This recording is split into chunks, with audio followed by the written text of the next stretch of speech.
दोस्तों, स्वागत है आपका आपके ही चैनल फार्मेसी नॉलेज में। आज हम नए टॉपिक स्टार्ट करेंगे एनेस्थेटिक, जिसमें हम local anaesthetic and general anaesthetic के बारे में पढ़ेंगे। आज के इस वीडियो में हम एनेस्थेटिक के इंट्रोडक्शन, उसके types and local and general anaesthetic के बीच के मेन डिफरेंस की बात करेंगे। सबसे पहले जानेंगे एनेस्थेटिक क्या है। ऐसा ड्रग जो हमारे पूरे बॉडी में या बॉडी के किसी पर्टिकुलर पार्ट में पेन या सेंसेशन को रिवर्सिबल तरीके से खत्म करे तो उसे एनेस्थेटिक कहते हैं। यहां हमने रिवर्सिबल वर्ड यूज किया है। इट मीन्स ये पेन या अदर पेन के सेंसेशन को कुछ देर के लिए खत्म कर सकता है, हमेशा के लिए नहीं। ऐसा नहीं होगा कि आपने अभी किसी में एनेस्थेटिक एडमिनिस्ट्रेट किया और उसे पूरे लाइफ टाइम के लिए पेन का परसेप्शन खत्म हो जाए। आपने पहले एक वर्ड सुना होगा एनाल्जेसिक, एज लाइक NSAID, तो वो भी पेन के परसेप्शन को रिड्यूस करता है। बट यहां हम बात कर रहे हैं एनेस्थेटिक की।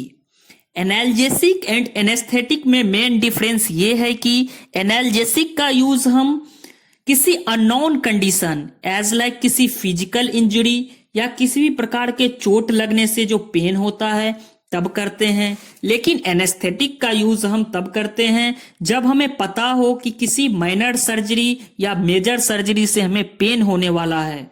जैसा कि आपको किसी टूथ में प्रॉब्लम है और आपको टूथ को माइनर ऑपरेशन के द्वारा रिमूव करना है, तो आपको पता है ऐसे करने से पेन का सेंसेशन हो सकता है, तो इस केस में हम एनेस्थेटिक का यूज करते हैं। अब बात करेंगे एनेस्थेटिक के टाइप्स की, तो ये मेनली 2 टाइप्स के होते हैं, local anaesthetic and general anaesthetic.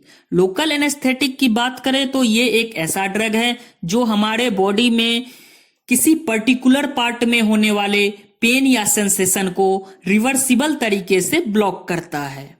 हम जिस बॉडी पार्ट में इसको एडमिनिस्ट्रेट करते हैं उसी पर्टिकुलर पार्ट में ये अपना इफेक्ट शो करेगा, दूसरे बॉडी पार्ट में ये अपना इफेक्ट शो नहीं करेगा। इसके जनरल मैकेनिज्म ऑफ एक्शन की बात करें तो जब हमारा कोई माइनर ऑपरेशन होने वाला हो तो डॉक्टर किसी sharp instrument as like scissor, knife का यूज करता है, तो इसके द्वारा लगाए गए कट से उस पार्ट में नर्व इंपल्स एक्टिवेट हो जाता है और वहां सोडियम चैनल को ओपन कर देता है, जिससे उस पर्टिकुलर पार्ट से एक्शन पोटेंशियल जनरेट होने लगता है, जिससे नर्व का कंडक्शन सेंट्रल नर्वस सिस्टम या ब्रेन तक पहुंच जाता है, जिससे हमारे ब्रेन में पेन का सेंसेशन होने लगता है और हमें पता चलता है कि इस पर्टिकुलर पार्ट में पेन हो रहा है। तो जब हम लोकल एनेस्थेटिक एडमिनिस्ट्रेट करते हैं तो इसी नर्व इंपल्स के कंडक्शन को ब्लॉक करता है, जिससे उस पर्टिकुलर पार्ट में पेन का परसेप्शन रिवर्सिबल तरीके से ब्लॉक हो जाता है। अब बात करेंगे जनरल एनेस्थेटिक की, तो इसका यूज हम मेजर सर्जरी में करते हैं।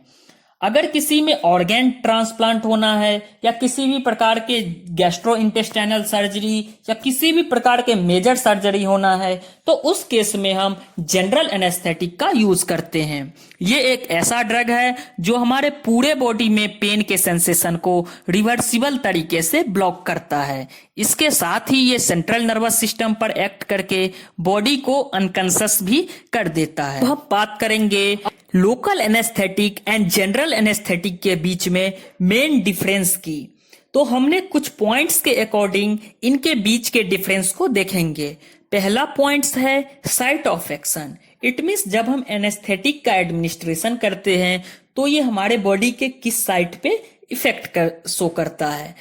तो जब हम लोकल एनेस्थेटिक एडमिनिस्ट्रेट करते हैं तो ये पेरिफेरल नर्व्स पे अपना इफेक्ट शो करता है। ये पेरिफेरल नर्व्स के इंपल्स को ब्रेन तक पहुंचने नहीं देता, जिससे पेन का सेंसेशन ब्लॉक हो जाता है। ये पेरिफेरल नर्व्स में सोडियम चैनल को ब्लॉक करता है, जिससे नर्व इंपल्स का कंडक्शन ब्रेन तक नहीं पहुंच पाता और ब्रेन में पेन का सेंसेशन नहीं हो पाता है। लेकिन जब हम जनरल एनेस्थेटिक एडमिनिस्ट्रेट करते हैं तो ये सेंट्रल नर्वस सिस्टम पे एक्ट करता है और ये पूरे बॉडी में पेन के सेंसेशन को खत्म कर देता है।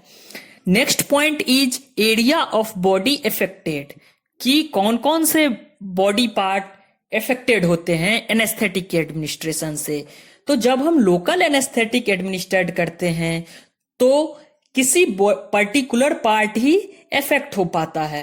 तो जहां हम लोकल एनेस्थेटिक का एडमिनिस्ट्रेशन करेंगे उसी पर्टिकुलर पार्ट में पेन का सेंसेशन खत्म होगा, इसलिए मैंने यहां लिखा है रेस्ट्रिक्टेड एरिया। लेकिन जब हम जनरल एनेस्थेटिक यूज करते हैं तो ये पूरे बॉडी पार्ट में पेन के सेंसेशन को खत्म करता है, ये होल बॉडी पे अपना एक्शन शो करता है। Third point is consciousness.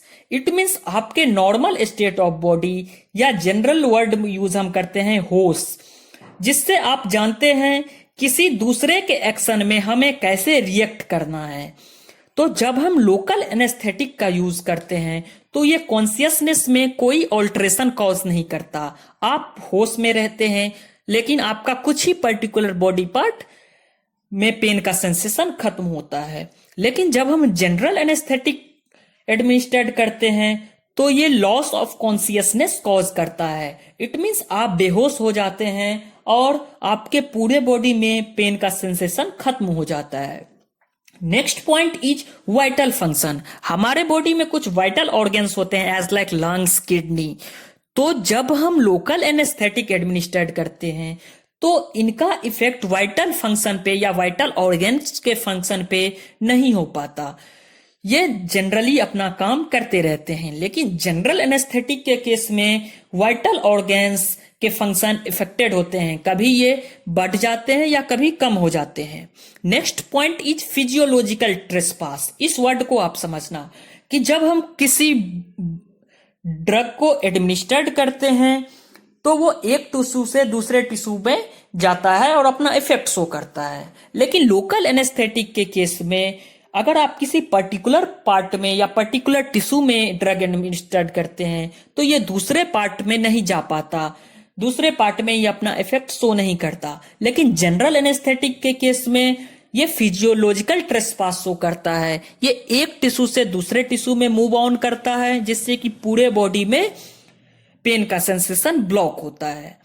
Next point is poor health patient, कि पेशेंट का हेल्थ कंडीशन क्या है। अगर वो पुअर हेल्थ कंडीशन है उसमें आप लोकल एनेस्थेटिक एडमिनिस्ट्रेट करते हैं तो ये सेफ माना जाता है, उनके हेल्थ पे कोई इफेक्ट शो नहीं होता। लेकिन जनरल एनेस्थेटिक आप पुअर हेल्थ पेशेंट को देते हैं तो उनके हेल्थ पे इफेक्ट हो सकता है, कुछ और साइड इफेक्ट या एडवर्स इफेक्ट देखने को मिल सकता है।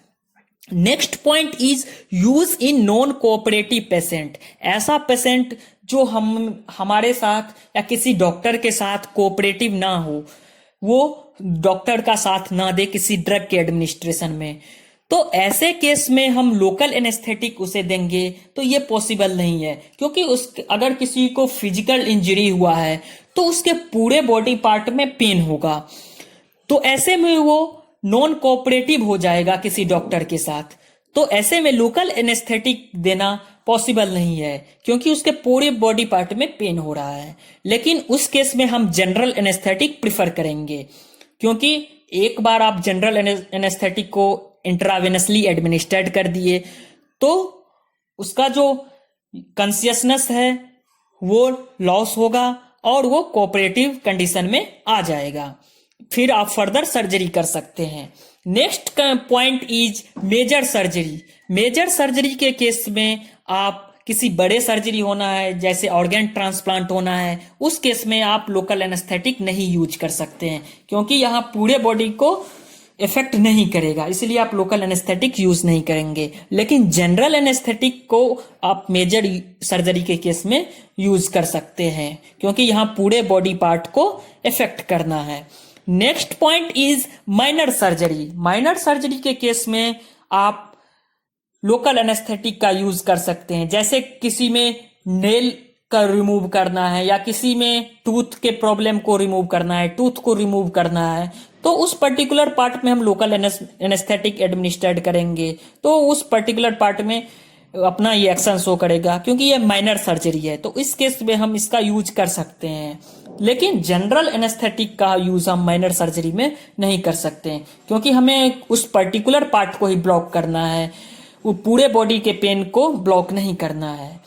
नेक्स्ट पॉइंट इज हम देखेंगे इनके एग्जाम्पल्स के बारे में। तो लोकल एनेस्थेटिक के एग्जाम्पल हैं cocaine, procaine, lignocaine, prilocaine. And general anaesthetic के एग्जाम्पल है chloroform, halothane, ketamine and nitrous oxide.